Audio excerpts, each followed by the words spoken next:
Assalamualaikum warahmatullahi wabarakatuh. Perkenalkan, saya Dedi Saiful Rahman, selaku Kepala Departemen Kominfo, Komunikasi, Dokumentasi dan Informasi dari Himpunan Mahasiswa Teknik Lingkungan. Di sini saya ada bersama beberapa alumni dan juga beberapa mahasiswa yang masih aktif, tapi udah angkatan sebelum-sebelumnya dari angkatan saya, boleh dibilang kating-kating saya gitu, dan kating-kating yang lainnya. Di sini saya akan bertanya perihal tentang perjalanan mereka dari mulai perkuliahan sampai selesai, dan juga yang masih aktif dari organisasian sampai sekarang. Mungkin pertama kepada, boleh siapa dulu? Gak apa-apa ya. Kita tidak perlu mengalir apa seperti air. Ya. Boleh mau siapa dulu? Dari sini dulu. Ya, gimana? Coba jelaskan pertama Anda dari masuk, pengalaman Anda sampai aktif organisasian, terus sampai akhirnya Anda di wisuda dan lulus sampai sekarang. Ya. Boleh singkatnya aja ataupun dari awal dulu. Ya, mungkin secara singkat ya, saya masuk ke 2019 waktu itu kita kebetulan belajar secara langsung itu kurang lebih hanya sampai semester 3 karena ada pandemi COVID. Nah, jadi waktu itu salah satu hal yang menghambat dalam dunia organisasi adalah COVID-19 karena tidak diizinkannya untuk berkegiatan karena kuliah pun dilaksanakan secara online. Nah, tapi waktu itu organisasi yang jalan itu ada BEM karena mau tidak mau BEM sebagai organisasi intra tertinggi di tingkat perguruan tinggi itu harus ada dan tetap menjalankan sebagai mitra strategis dari kampus sendiri mengatur program. Jadi awalnya saya itu ikut di BEM sebagai staf dari Kementerian Luar Negeri. Nah, setelah itu saya dimisioner di himpunan, alhamdulillah terpilih menjadi ketua himpunan, dan setelah itu di BEM juga alhamdulillah juga menjadi ketua BEM atau pendiri mahasiswa, dan alhamdulillah bisa lulus tepat waktu dan berseimbang dengan kegiatan akademik saya juga. Itu intinya. Terima kasih. Mungkin dari yang ada satu angkatan ya. No. Oke, boleh dipengaruhi. Ya, sebelumnya saya itu Muhammad Patut Kiana gitu, biasa dipanggil Mirfan, yang mana di sini saya sebagai satu angkatan dengan Kang Ilham gitu. Namun ada sedikit perbedaan dengan saya gitu. Oke, yang pertama saya angkatan 2019. Emang daripada awal itu tantangan itu dia tadi ada wabah penyakit COVID-19 itu yang menjadi hambatan sebetulnya dalam keberlangsungan si organisasi itu. Namun dengan demikian, tapi alhamdulillah bisa tetap ikut aktif. Yang pertama, saya waktu itu jadi staf di Departemen PSDA 2 kali. Lalu saya jadi delegasi buat jadi staf di IMPLI, staf akbar aksi dan pergerakan di Regional 2. Lalu setelah itu saya diamanahi sama Kang Ilham pada saat dia jadi ketua himpunan untuk menjadi kadet eksternal di situ. Setelah itu pada saat saya mempunyai tanggung jawab sebagai kadet eksternal, saya melanjutkan untuk tanggung jawab saya di luar itu untuk mengontrol dan mengawasi delegasi yang didelegasikan keluar ke IMPLI itu dengan cara saya menjadi koordinator Dewan Pengawas Regional 2, dan alhamdulillah saya diamanahi bisa sampai selesai juga di situ. Sambil saya juga menjadi diamanahi juga oleh rekan saya menjadi tumpegan gitu waktu itu untuk saya menjadi koordinator komisi 3 gitu. Nah, setelah itu ya mungkin untuk saat ini itu saya belum lulus gitu karena offset harusnya 4 tahun, saya sekarang 5 tahun gitu. Tapi itu kan dinamika dan juga suatu hal yang istilahnya patut juga untuk kita laksanakan juga, jangan sesali. Ya berarti pas masuk di tahun 2019 itu sebelum COVID kan? Ya. Di akhir kan, di akhir. Ya. Di akhir. Nah, awal COVID itu di 2020 akhir juga kan? 2020 awal pertengahan. Nah, berarti udah mulai setengah tahun ada ya kalian aktif Ya, organisasi ya? Nah, di situ udah mulai langsung aktif atau gimana? Dari Kalau di Pasar sendiri kan waktu itu pertama kita jadi panitia ya, panitia disnatalis karena waktu itu rangkaian setelah siklus itu kita harus membuat kegiatan dan juga bertepatan dengan disnatalis. Jadi kita membuat kegiatan disnatalis, setelah itu mendapatkan kemeja yang disematkan dan simbolisnya itu di acara disnatalis yang pertama itu. dan sampai sekarang aktif terus dan terus berlanjut. ya. Terima kasih, dan mungkin ada beberapa lagi, yaitu ada Teh Adila dan Kang Gali, boleh perkenalkan, boleh di Bismillahirrahmanirrahim. Perkenalkan, saya Kadila Andiani dari angkatan 2020. Sama mungkin kayak angkatan 2019, cuman bedanya saya masuk ketika sudah ada COVID gitu.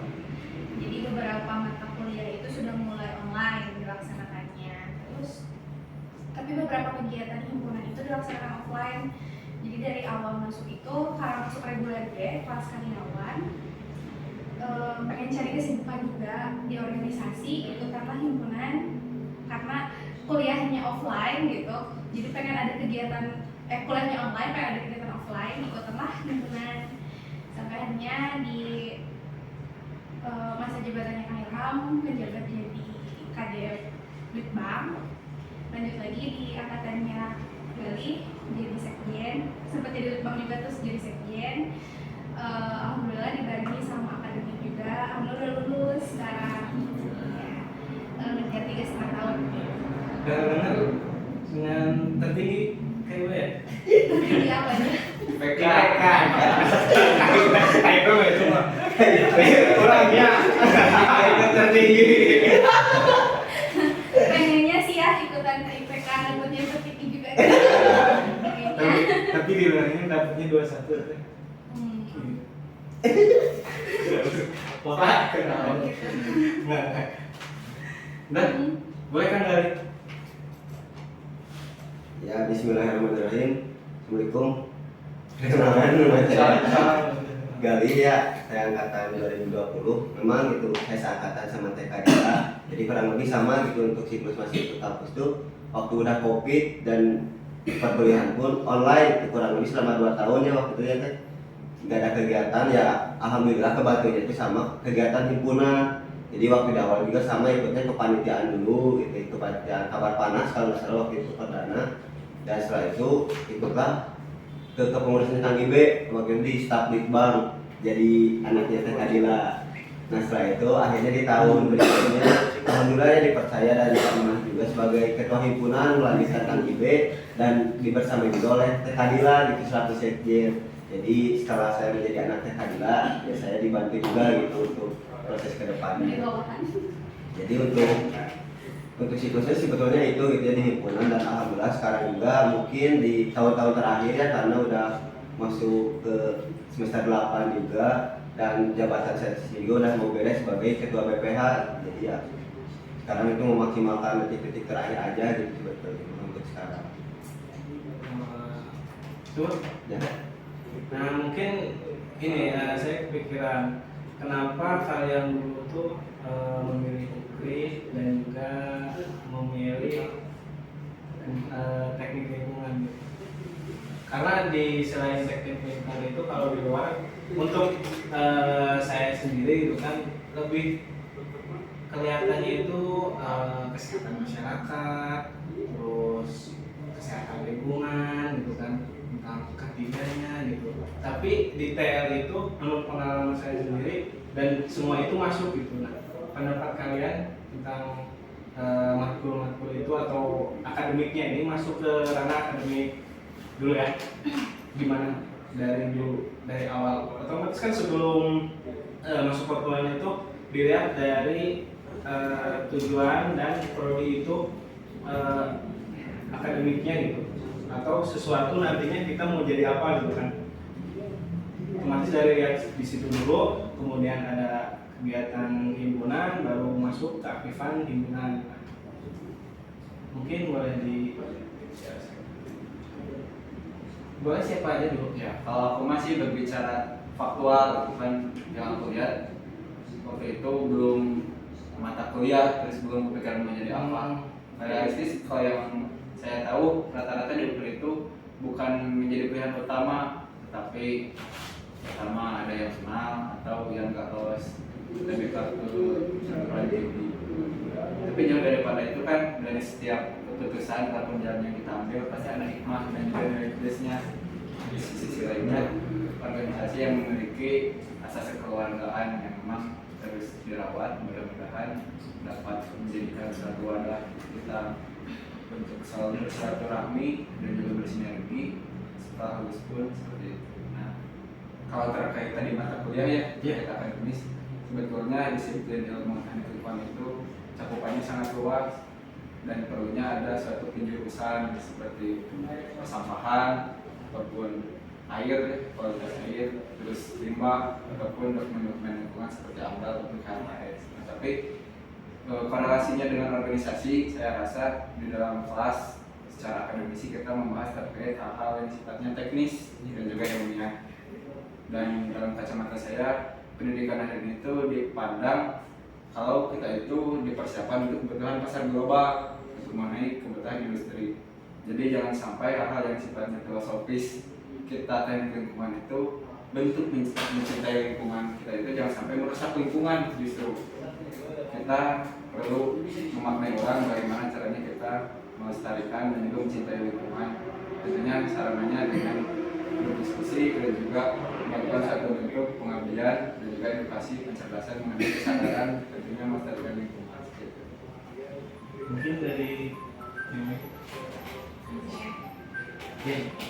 kamu kan Kalau misalkan dari aku sebetulnya emang tadi benar kalau misalkan UPI itu secara faktualnya itu bukan pilihan utama rata-ratanya mayoritas yang ke UPI gitu. Karena mungkin berangkat dari UTBK yang gagal, mungkin ke kampus negeri atau lain. Dan juga mungkin kenapa saya bisa ke UPI karena saya punya kenalan gitu, yaitu keluarga yang menjadi sivitas di UPI juga dan direkomendasikan sama paman saya gitu untuk masuk ke UPI dan mengambil jurusan dari lingkungan. Kenapa? Karena lingkungan itu suatu hal yang paling utama bagi kehidupan gitu.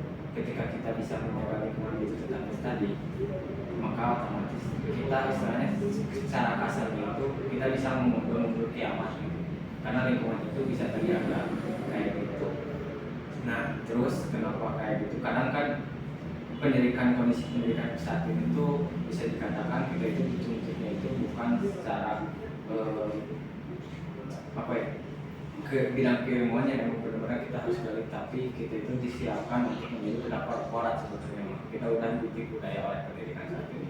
Namun karena itu bagaimana caranya saya itu bisa menghindari yang namanya ketika saya masuk jurusan teknik lingkungan tapi saya bukan yang merusak lingkungan itu. Kadang seperti itu, seperti halnya orang lingkungan tapi kok orang lingkungan juga yang merusak lingkungan. Saya itu nggak mau seperti itu. Makanya dari itu ya itu mungkin untuk terkait kenapa saya memilih jurusan teknik lingkungan dan UPI karena adanya kayak gitu. Bagi saya, kalau masuk UPI dan teknik lingkungan, jadi dulu tuh sempat cari-cari, sempat beberapa kali coba untuk UTBK, SNM, alhamdulillahnya nggak lulus. Rezekinya mungkin di UPI, cari kampus yang memang ada kelas karyawan, tapi masih sejalan dengan jurusan waktu di SMK dulu. Nah, ketemulah. Rata-rata mungkin dari situ ya. Iya. Yang sejurusan. Iya, carian sejurusan supaya bisa konversi kan, mempersingkat. Iya. Nah, ketemulah teknik lingkungan di UPRI, bisa kelas karyawan dulu, terus juga bisa konversi. Ya jalanin lah. Singkat aja ya. Iya. Ya. Kalau dari saya pribadi mungkinnya singkatnya kenapa memilih UPI dan teknik lingkungan. Pertama, saya tidak mengetahui gitu tentang dunia perkuliahan pada umumnya seperti apa, bedanya fakultas teknik dan non teknik itu seperti apa. Tapi saat itu ada satu momen di mana saudara saya ya adalah gitu mahasiswa UPI juga yang sekarang di TL namanya Novian gitu. Jadi dia yang mengajak saya gitu, lebih ke orang tuanya mengajak orang tua saya untuk kuliah bareng dengan alasan karena mungkin melanjutkan perusahaan yang memang ada di omnya gitu, yang dimana nanti ada penerus gitu. Jadi ya alasannya sebetulnya mau ke situ gitu karena ikut aja ke saudara. Jadi sampai sekarang pun ya saya sebenarnya masih bingung gitu ya arah tujuannya, tapi dengan berjalannya waktu saya juga mulai menemukan gitu arti dari teknik lingkungan itu apa dan manfaat kuliah itu seperti apa. Yang awalnya saya tidak tahu apa-apa, saya buta terkait dunia perkuliahan, tapi ya dengan rasa keinginan saya ya saya bisa belajar gitu dan mengalir sampai sekarang.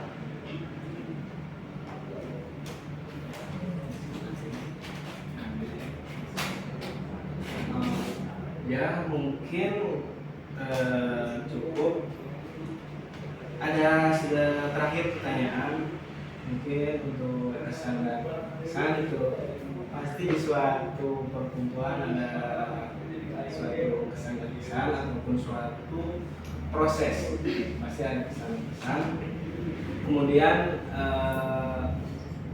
emang himpunan itu atau suatu organisasi itu kita harus menjadi bermanfaat untuk masyarakat ataupun lingkungan kita sekitar. Dan mungkin boleh langsung ke kesannya aja teh, kan? Singkat aja. Kesan-kesan ya alhamdulillah ya sejauh ini gitu, sampai detik ini pun kesan maupun kesan yang saya dapat selama di kuliah di UPI dan bergabung di HMT Al-Wasir ini banyak sekali yang dapat saya ambil, terutama untuk perkembangan diri.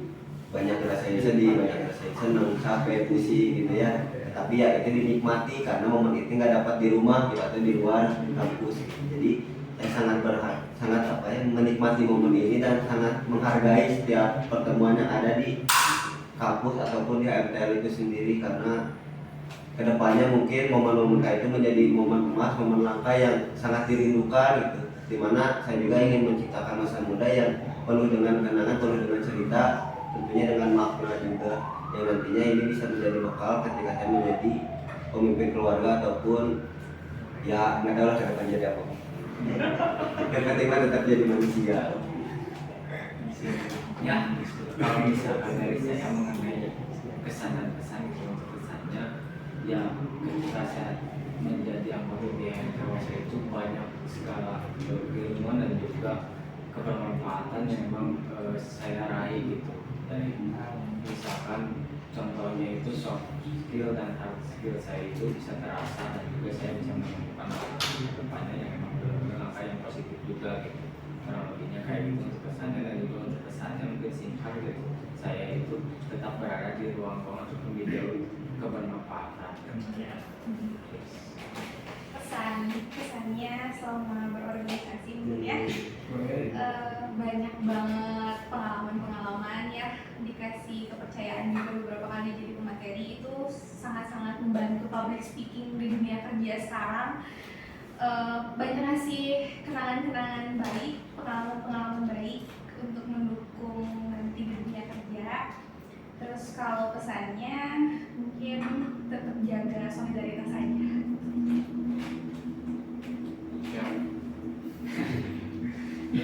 Mungkin sekian gitu ya. Terima kasih sebelumnya untuk kakak-kakak.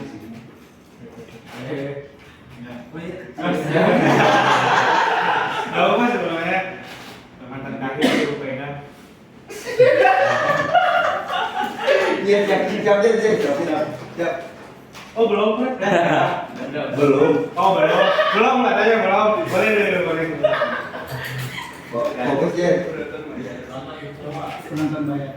Terakhir yang ingin kesan gitunya, kesan jadi rasa ingin berkembang, hasrat ingin akan ilmu pengetahuan itu ya berawal dari sini gitu. Kenal sama orang-orang yang baik, kenal sama orang-orang yang memiliki sudut pandang lain tentang lingkungan dan alam, dan juga membentuk satu tanggung jawab akan untuk apa kita hidup di sini, khususnya mahasiswa, membuat di situ.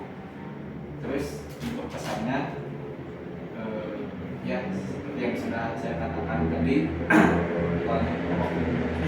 bahwa ini dimanapun kita berada selalu menjadi yang terbaik dan berikan yang terbaik dari kita yang bisa berikan kepada jangan orang. Iya, bapak.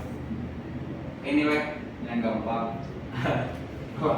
Wasar selalu ada di hati karena yang di hati ada di wasar. Berikan tepuk tangan, berikan tepuk tangan. Selanjutnya saya mengucapkan selamat kepada kabinet Gugum yang sebentar lagi akan landing. Semoga dapat menjadi amal jariah pembelajaran dan juga selamat menikmati romantisme. Terima kasih. Terima kasih.